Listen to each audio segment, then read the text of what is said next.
Allez les gars, aujourd'hui on se retrouve BTC face au dollar et regardez-moi cette hausse et regardez-moi ces vagues posées. On va les poser ensemble, on l'a fait d'ailleurs en direct ensemble pendant les lives sur le Discord et le dernier plan qui avait été posé, les propositions qui ont été montrées, ce sont celles-ci. Donc ici on est, vous le voyez bien, avant le pump effectué. On est d'ailleurs sur le retracement que l'on voit ici, un baissier, chercher le bas de la 2 et puis rebondir, aller chercher le top de 3, le bas de 4 et le top de 5. Et on le voit d'ailleurs maintenant, on en est où? On est aux alentours de ces prix des 36 600 $ et on va regarder si ce top de 3 est à poser à cet endroit-là ou s'il est à poser plus haut. Et vous allez voir, on est assez optimiste par rapport au décompte et je vous spoil un peu déjà, mais je le vois poser plus haut. Malgré tout, vous voyez également par rapport à la suite des décomptes, ça continue à monter par après, d'accord? Donc quand on va sur le plan ici, eh bien on voit que ça continue également à monter par après. J'arrive à aller à droite? Oui, super.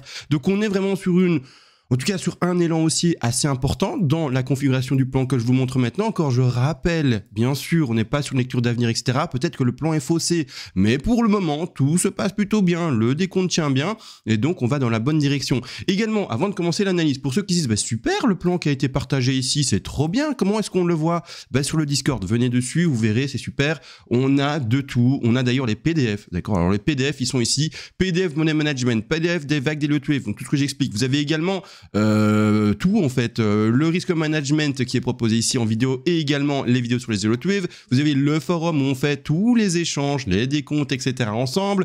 Vous avez également toutes les analyses en avant-première BTC et également Ethereum, plus tout ce qui est également les altcoins, tout ce qui est également la bourse traditionnelle, et tout ça c'est en vidéo, hein, d'accord? Donc si on va sur le XRP, ben, vous avez des plans partagés, vous avez les vidéos sur le XRP, et ce pour tout. Le sol, on va regarder, ben, vous avez du plan sur le sol, de la vidéo sur le sol, bref, vous avez plein de choses bien sûr de partager avec vous. Venez nous voir. Alors ceux qui se disent, ah super, j'ai envie de venir, c'est vrai que c'est pas gratuit, il faut soutenir la chaîne, ou sinon la chaîne, bah, c'est bête, mais elle s'arrête. Quelqu'un qui fait ça pour la passion, c'est bien, mais maintenant ça va bientôt faire 6 ans que je fais ça, et donc c'est normal que ça soit mon métier. Et de cette manière-là, comment est-ce qu'on fait? Eh bien on va passer sur le site qui est d'ailleurs proposé dans les commentaires et également dans la section de description de la vidéo. Et vous voyez, eh bien ici, vous avez les accès 30 €, 80 €, 150 et 12 mois pour aller jusqu'à 1 an d'abonnement. Et le fameux abonnement à vie qui est à 520 € pour l'accès actuellement, mais qui passe de mois en mois en 20 € supplémentaires. C'est-à-dire que le mois prochain, il sera à 540, le mois d'après à 560 et vous faites la suite et il va faire ça, c'est-à-dire monter de manière crescendo. Donc, au plus vite, vous voulez rentrer à vie sur le Discord et eh bien au plus vite c'est intéressant pour vous. Qu'est-ce que j'ai oublié de proposer? Ah oui, aussi, pour les anciens abonnés qui sont déjà passés par le Discord, je reprécise, ce que vous avez déjà payé est à déduire du nouvel abonnement que vous prendrez à vie. Donc par exemple, l'exemple ici qui est proposé, alors je dois le modifier, c'est écrit 500 €, mais c'est 520, moins ce que vous auriez déjà payé, d'accord? Eh bien, il vous resterait du coup ici 420 si on partait sur une base de 500 €. 500 € moins 80 € que vous auriez déjà payé, il vous resterait 420. Mais je vais le changer, pas avec vous ici, hein, parce que voilà, mais je vais le changer après également. Bon, tout ça c'est dit pour les abonnements à vie, non à vie, tout ça, et on va partir dans l'analyse de ceci. Alors premièrement, et d'ailleurs ce que je disais dans la vidéo précédente, en public, pas en direct sur le Discord, etc. Ça a déjà été dit en public également. Nous avions 3 paliers d'achat, d'accord? Le premier qui a été touché parfaitement, le deuxième et le troisième. Et je vous avais dit, et d'ailleurs c'est le titre de la vidéo précédente, hein, vous avez qu'à regarder dans les vidéos de la chaîne, on passe ultra boule. Et pour cette raison, le premier palier d'achat au 23,6 qui a été touché parfaitement pour le retracement de la 4 ici, eh bien était une zone d'achat ultra pertinente. Tant mieux on rebondit. Donc si c'est pas beau ça, d'accord, magnifique. Donc les 23,6 touchés au pixel près pour la 4 ici, eh bien c'est nickel. Zone d'achat faite. Stop qui était posé là-bas en dessous, mais j'avais expliqué hein, comment est-ce que ça fonctionne avec le ratio qui semblerait selon les 23,6 pas bon. Je vous avais expliqué comme on a 3 paliers, ça fait un prix d'achat moyen qui se positionnerait un peu plus bas. Ça aurait fait du coup un objectif avec un ratio intéressant, mais comme de toute manière on va pas chercher vers le bas et que oui on est rentré avec une petite proportion de peut-être 30% de son trade initial ou 40, j'en sais rien, c'est vous qui voyez, tout ça a été expliqué d'une façon dans la vidéo précédente, eh bien c'est un trade qui est rentable vu qu'on a déjà touché maintenant le TP numéro 1. Donc ceux qui ont mis leur stop là-bas en dessous, d'accord, n'hésitez surtout pas à maintenant le déplacer en termes de stop profit, donc stop loss anciennement, stop profit maintenant, d'accord. De cette manière, vous ne pouvez plus perdre ce trade. C'est simple, hein, vous avez pris un premier TP ici.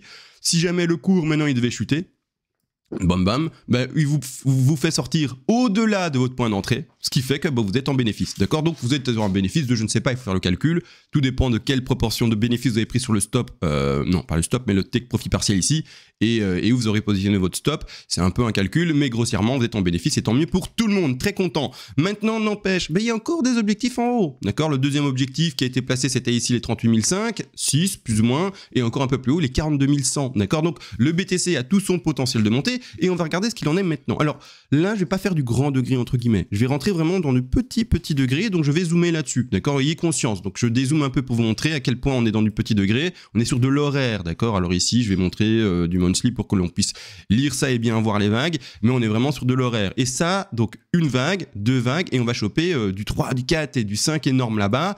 Et là, on est en train de faire du tout petit, d'accord? Là, je suis en monthly pour le montrer, pour faire comprendre que, ben, boum, détaillé de chez détaillé, d'accord? De cette façon-là, on va essayer de décompter ça. Et pour ma part, d'accord, vous voyez, on avait posé dans le Discord, dans le plan ici, le travail qui a été fait ultra précisément. D'accord, là, le plan, et donc qu'est-ce qui est à noter? C'est ci-dessus le décompte qui est proposé, j'ai la 4 de déposer au début d'impulsion pour la vague 5, et en dessous, bien sûr, hein, on avait dit, hein, première zone d'achat, d'accord, je propose quand même le plan alternatif qui verrait l'écrasement, mais très peu détaillé, parce qu'en direct même, j'avais du mal personnellement à construire cette vague-ci, je dis, bon ben voilà, j'y arrive pas, malgré tout, on peut s'attendre encore à une correction, non, on ne lit pas l'avenir. Et ça ferait qu'on achète le palier numéro 2 et le palier numéro 3 qui est là-bas en dessous. Malgré tout, c'est bel et bien le plan que l'on ait réussi à détailler un peu plus précisément, qui s'est bel et bien effectué. Donc tant mieux, je suis très content du travail qui est proposé dernièrement sur le Discord et pendant les directs. Donc ça, c'est cool. De cette manière-ci, bah, la 3 là, hein, qui est maintenant à 36 900, est-ce qu'elle est finie? Bah pour moi pas, d'accord, ce machin-là doit encore pumper. Alors pourquoi et comment? Ben, comme d'habitude, regardez bien toutes les configurations de ces vagues. Alors je zoome. Vous voyez bien, je regarde ici sur mon retour écran. Oui, bon ben la première une qui est en rose ici, alors on va agrandir son degré parce qu'on ne sait pas te lire mon ami. Allez, on grandissons ça, un maximum quasiment. Allez, on va le mettre en millénium ici. La une ici, sous-divisée en 5 vagues. 1, 2, 3, 4, 5, leading diagonale.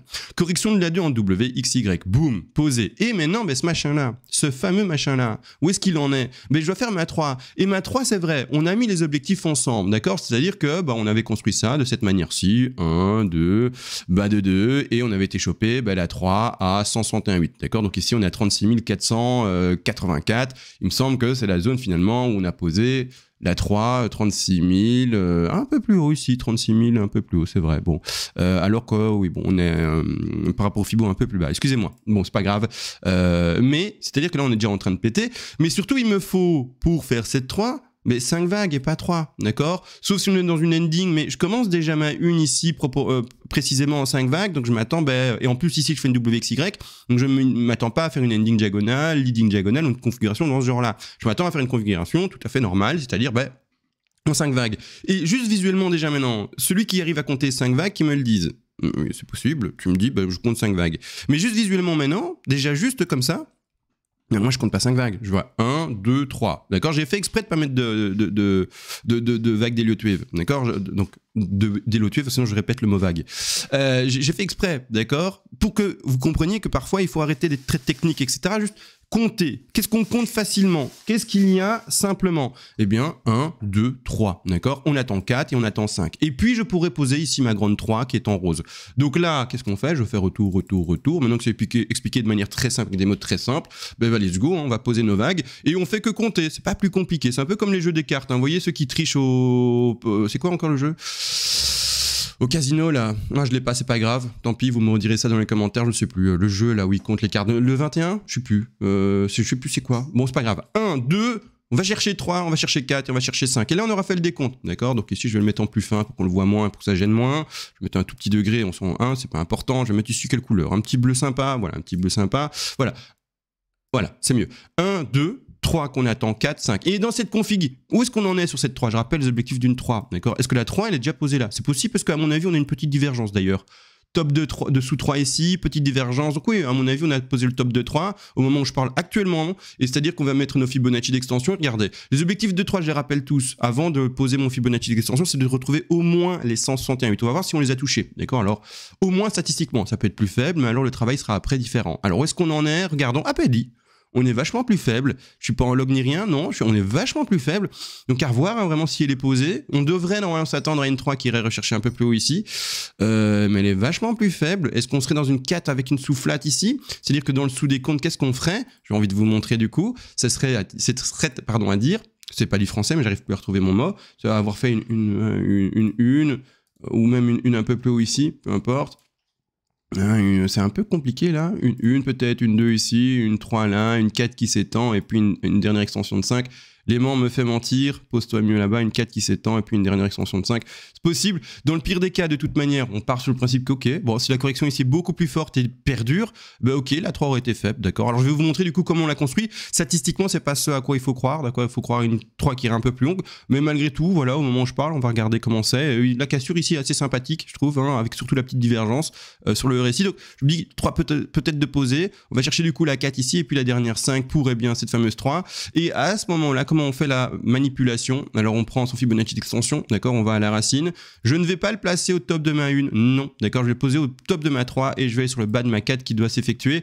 Pour le moment, 4 pas encore posé, mais je vais juste regarder où est bien privilégié cette 4 là, je regarde ça. On est sur 50-68 pour la 2, la plupart du temps, dans cette configuration-là, 4 irait rechercher ces alentours des 38,2% de Fibonacci de retracement. À ce moment, je tends de nouveau mon petit Fibo, un petit tips personnel que je vous donne. On va poser ça à 38,2 comme on le voit là, hein, d'accord, c'est-à-dire aux alentours des prix des 36 278 $. Et puis après, dernière extension que l'on va voir. Objectif ici d'une 5 dans cette config sont les 38,2, les 61,8, les 100 et les 161,8. Et donc, oui, belle extension qui peut par exemple aller refaire un double mini-top un peu plus haut ici, chercher sa 3 là, d'accord, puis 4 et puis dernière 5 pour valider les autres vagues. On les posera plus tard ensemble, hein, d'accord, là c'est mis pour montrer la suite de la construction logique, mais pour le moment on peut s'arrêter sur ça. Là, l'objectif pour ma part, bon, comme c'est une entrée en trade qui est plutôt bien faite sur les 23,6 et les autres objectifs qui n'ont pas été touchés, donc c'est une entrée en trade réussie, bravo, félicitations à ceux qui sont rentrés dedans, c'est de tenir son trade et le plus longtemps possible premièrement pour optimiser son gain, d'accord, ça c'est le risque management avec l'optimisation bien sûr de ses gains et également de ses pertes. Là, la perte est hyper optimisée vu que maintenant vous avez mis votre stop loss en termes de stop profit, donc la perte elle est méga gérée et maintenant l'objectif c'est d'aller choper le TP1 qui a été fait, le TP2, le TP3, etc., etc. D'accord, de cette manière-là. Essayez de tenir, ne clôturez jamais un trade manuellement. Ça c'est bête ceux qui font ça, je suis désolé de le dire. Alors c'est bête, c'est peut-être pas le bon terme. Certains auront de bons arguments en disant si c'était le moment de le faire, etc.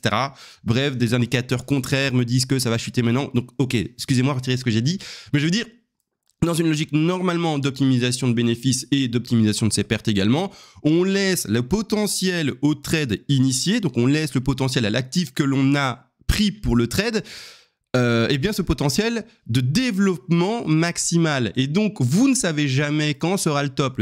Le top est peut-être maintenant et puis crash de fou, correction de fou. Le top est peut-être un peu plus tard et puis correction. Le top est peut-être encore plus tard et puis correction. Vous ne savez pas où sera ce fameux top. Et encore, j'ai mis des exemples là, mais le top peut encore être plus haut, d'accord? Donc laissez courir. Si vous clôturez manuellement, vous dites non à un potentiel haussier.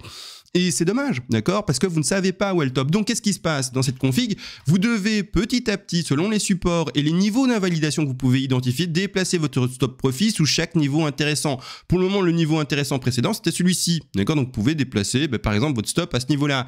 Tout dépend également du décompte dans lequel vous vous retrouvez pour le sous-décompte. Mais si vous partez sur une impulsive, vous pouvez vous dire, du coup, ma sous 1, 2, 3, 4 et 5, ma 4 ne peut pas passer en dessous du top de 1. Donc, je peux également, à ce moment-là, déposer, du coup, même mon stop profit juste un peu en dessous de mon 1 pour dire que si jamais la 4 irait refrôler bien le top de 1 ici. Donc on peut déjà mettre son stop profit, c'est bête, hein, mais peut-être même aux alentours des 35 009. À vous de voir selon votre agressivité, selon le niveau d'erreur que vous pouvez accepter dans votre propre décompte, etc. Le niveau en tout cas de certitude entre guillemets que vous avez dans votre décompte, à vous de voir. Jouer plus agressif, moins agressif, mais une chose est sûre, c'est que le stop doit normalement être mis maintenant en termes de stop profit. À vous de voir plus précisément où vous le posez. Encore une fois, je rappelle pas de copy trading, je suis là que pour la pédagogie, comment est-ce qu'on peut réfléchir par rapport aux Zilotwave et comment on peut bien sûr déposer tous ces outils sur vos plans. Donc ça, c'est pour la 3, à voir si elle est validée. Peut-être ça a encore un peu pumpé. Hein.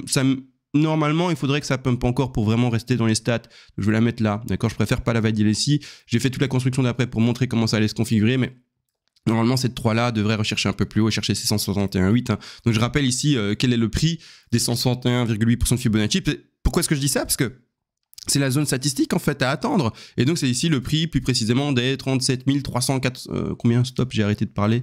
37 348 $ plus ou moins, d'accord? Donc et ensuite toute la suite. Donc de toute manière, on fera ça ensemble, etc. J'étais un peu speed aujourd'hui, je suis désolé, mais en fait j'ai un live qui commence d'ici très peu de temps, d'accord? J'ai un live qui commence à 13 h, le temps d'enregistrer, puis de faire ça, etc.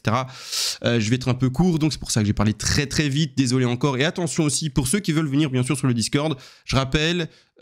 c'est l'abonnement à vie, eh bien 520, le mois d'après ça sera 540, le mois d'après 560, le mois d'après 580. Donc rejoignez-nous pour bien sûr profiter un maximum eh bien, de cette espèce de promo pendant encore le bear market. Après le prix va s'envoler bien sûr, comme finalement eh bien, le BTC. D'accord, c'est logique, il y aura plus de monde qui me regarde, il y aura plus de demandes et donc je pourrai adapter le prix, c'est tout à fait normal par rapport à ça. Sur ce les gars, on se laisse, on se voit à la prochaine et ciao.